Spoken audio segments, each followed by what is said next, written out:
ሰላም ጤና ይስጥልን ተመልካቾቻችን እንደምንላችኋል ከናሁ ቴሌቪዥን ለዕለተ አርብ መጋቢት 5 ቀን 2017 ዓ.ም የቀን ዜናዎች ወደ እናንተ የምናደርስበት ጊዜው አሁን ነው። ከዜናዎቹ ጋር ሀብታማ ያሌው ነኝ። አብራችሁን ቆዩ። ወደ ቀዳሚ ዜናችን እንለፍ። የአዲስ አበባ ከተማ መሬትና ልማት አስተዳደር ቢሮ 427 የሚሆኑ ቦታዎችን ለጨረታ ማቅረቡን ይፋ አድርጓል። የአዲስ አበባ ከተማ አስተዳደር የመሬት ልማትና አስተዳደር ቢሮ የአምስተኛ ዙር የመሬት ሊዝ ጨረታ ማውጣቱን ይፋ አድርጓል። ቢሮ በአምስተኛ ዙር ለጨረታ የቀረበው መሬት በአራዳ፣ በየካ፣ በአቃቂ ቃሊቲ፣ በአዲስ ከተማ፣ በለሚኩራ፣ በጉለሌና በቂርቆስ ክፍለ ከተሞች የሚገኙ ለተለያዩ አገልግሎቶች የተዘጋጁ ቦታዎች እንደሆኑም ገልጸዋል። በዚህ ዙር 427 የሚሆኑ ቦታዎች ለጨረታ መቅረባቸውን ቢሮ አስታውቋል። በተለይ ና ንፋስ ስልክ ላፍቶ ክፍለ ከተሞች በርካታ ስፋት ያላቸው ቦታዎች መቅረባቸውን የተነገረው በአምስተኛው ዙር የሊዝ ጨረታ ለመሳተፍ የሚፈልጉ ተጫራቾች ለአንድ የጨረታ ሰነድ የማይመለስ 2300 ብር በቴሌ ብር በመክፈል የጨረታውን ሰነድ እስከ መጋቢት 12 ቀን 2017 ከቀኑ 9 ሰዓት ድረስ መግዛት እንደሚችሉ ተገልጿል።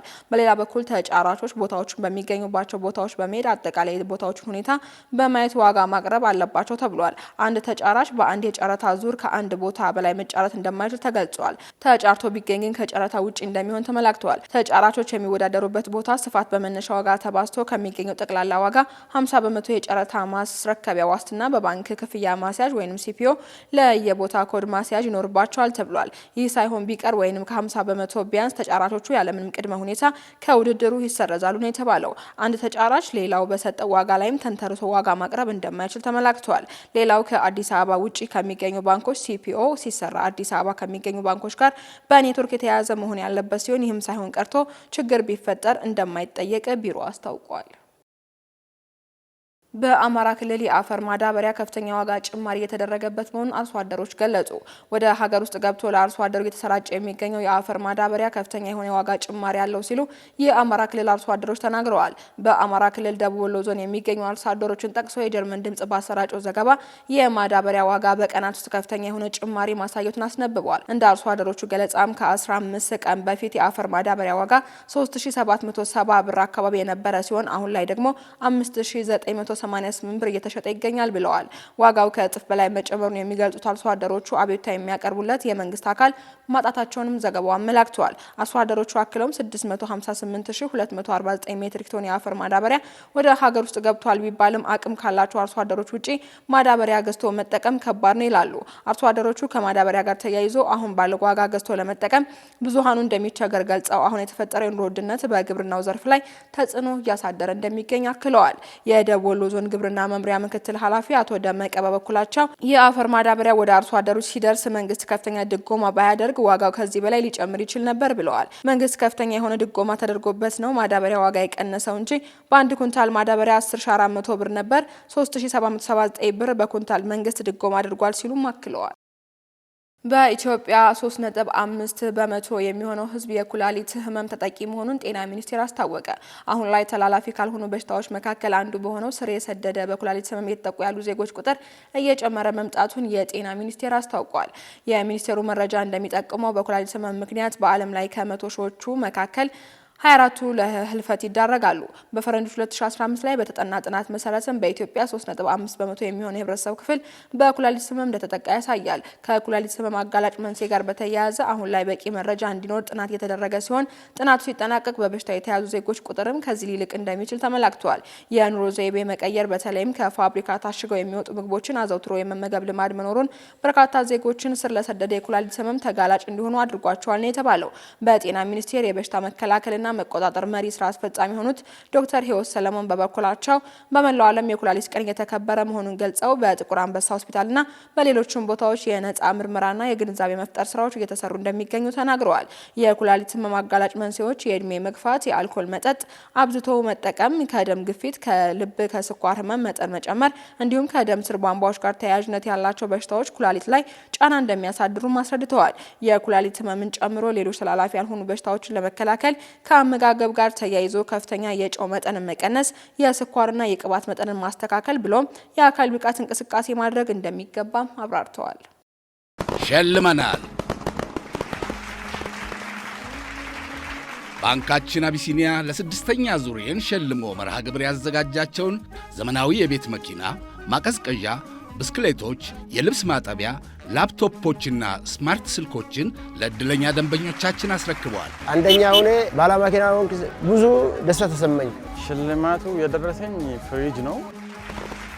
ተሸላሚዎቻችን እንኳን ደስ ያላችሁ። ባንካችን አቢሲኒያ አሁንም በሰባተኛው ዙር የሸልሞ መርሃ ግብሩ ልዩ አጓጊ ሽልማቶችን በማዘጋጀት ልንሸልሞ መሰናዷችንን የጨረስን መሆኑን እናበስራለን። ስለዚህም በባንካችን በመቆጠብ በመመንዘር ከውጭ ከወዳጅ ዘመድ የሚላክሎትን የውጭ አገር ገንዘብ ከባንካችን በመቀበል በባንካችን የስዊፍት አድራሻ አቢሴታ በኩል ወደ ሂሳቦ ገቢ በማስደረግ እንደዚሁም የዓለም አቀፍ ካርዶችን በመጠቀም በባንካችን በመገበያየት በመርሃ ግብሩ ካዘጋጀናቸው አይነት ብዙ ስጦታዎች መካከል አንዱን የግሎ ለማድረግ ከወዲሁ ይዘጋጁ። አቢሲኒያ የሁሉም ምርጫ።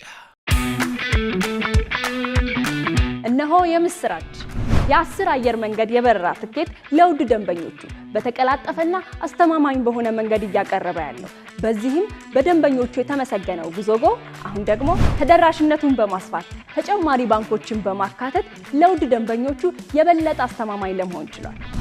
የጉዞጎን አፕሊኬሽን ከአፕ ስቶር ወይም ከፕላይ ስቶር በማውረድ የመነሻና የመድረሻ ከተማዎትን መርጠው ዋጋ አወዳድረው የሀገር ውስጥም ሆነ ዓለም አቀፍ በረራ ማድረግ ካሰቡ የበረራ ትኬቶን ክፍያ በአቅራቢያው በሚገኙ ባንኮች አንድም በአካል በመሄድ ወይም በኦንላይን የክፍያ አማራጮች ክፍያዎትን በመፈጸም የበረራ ትኬቶን በእጅ ያስገቡ። ከዚህም በተጨማሪ እንደ ሁል ጊዜው ወደ ጉዞጎ የጥሪ ማዕከላችን 7473 በመደወል ከሙሉ የበረራ መረጃ ጋር የ24 ሰዓት የትኬት አገልግሎት ማግኘት እንደሚችሉ ስናበስሮ በታላቅ ደስታ ነው። ለበረራዎ ጉዞጎ።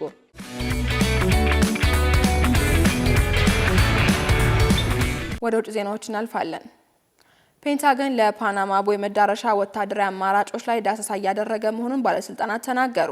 ፔንታገን ከዋይት ሀውስ የቀረበለትን ጥያቄ ተከትሎ አሜሪካ ቀጣይነት ባለው ስትራቴጂካዊ ጠቀሜታ ያለው የውሃ መስመር ተደራሽነትን ለማረጋገጥ ለፓናማ ካናል ወታደራዊ አማራጮችን እያጣራ ነው ተብሏል። የሮይተርስ የዜና ወኪል አንድ የአሜሪካ ከፍተኛ ባለስልጣን ጠቅሶ እንደዘገበው በአዲሱ የትራምፕ አስተዳደር ጊዜያዊ የብሔራዊ ደህንነት መምሪያ ተብሎ የተገለጸው ሰነድ የአሜሪካ ኃይሎች የፓናማ ቦይ መዳረሻን ለመጠበቅ ወታደራዊ አማራጮችን እንዲመለከቱ አሳስበዋል ብለዋል።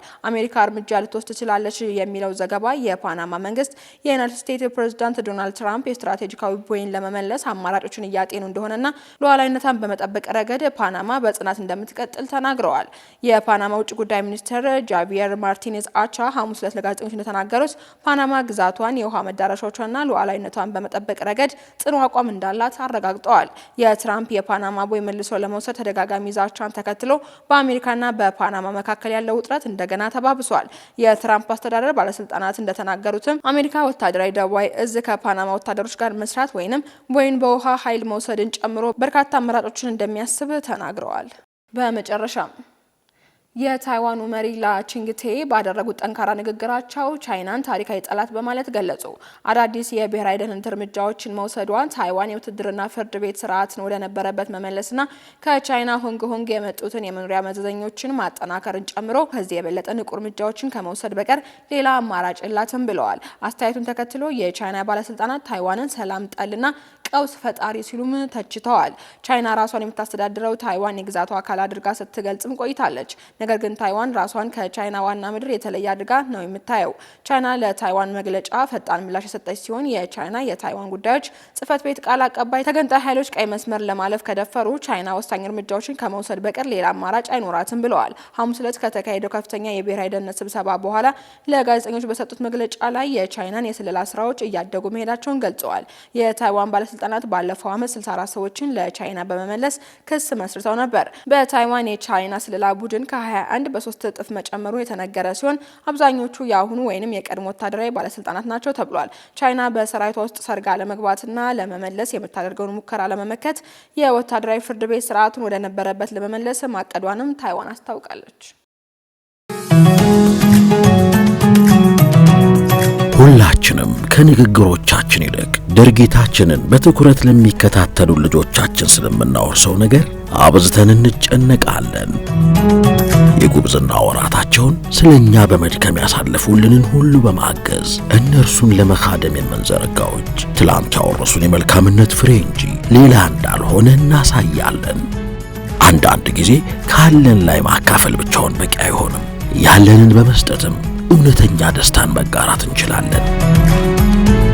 ቅድሚያ ማግኘት ያለባቸውን ስናስቀድምና ድካማቸውን ስናቀል የእሴቶቻችን ዋጋ ከፍ እንዳለ ወደ ቀጣይ ትውልድ ይሻገራል። የመልካምነት እሴቶቻችን ተጠብቀው እንዲቆዩ ተግባራዊ እንቅስቃሴያችንን ይሻሉ። ለዚህም ነው የተቀበልነውን ለትውልድ ማቀበል የጋራ ኃላፊነታችን የሚሆነው።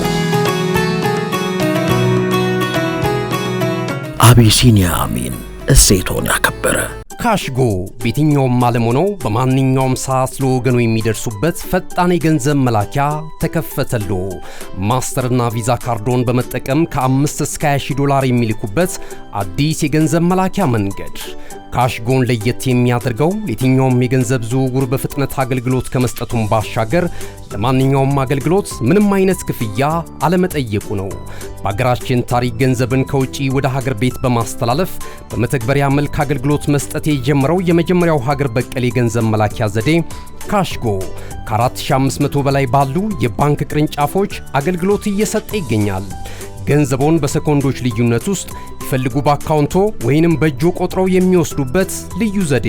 በቅርቡ ሁሉንም ኢትዮጵያዊ ባለቤት ለማድረግ ጉዞ የጀመረው ካሽጎ ዛሬውኑ መተግበሪያውን በስልኮ ላይ በመጫን የአገልግሎቱ ተጠቃሚ ሆኑ። ፍጥነት መለያችን፣ ኢትዮጵያን መክፈቻችን፣ ካሽጎ ነው መላኪያችን። ካሽጎ የአዲሱ ትውልድ ብራንድ። ተመልካቾቻችን ከናሁ ቴሌቪዥን ለዕለቱ ያዝነላችሁ የቀን ዜናዎች እስካሁኖቹ ነበሩ። ዜናዎቹን ወደ እናንተ እያደረስኩ አብሬያችሁ ቆየሁት። ሀብታማ እያሌው ነበርኩኝ። ሰናይ ቀን።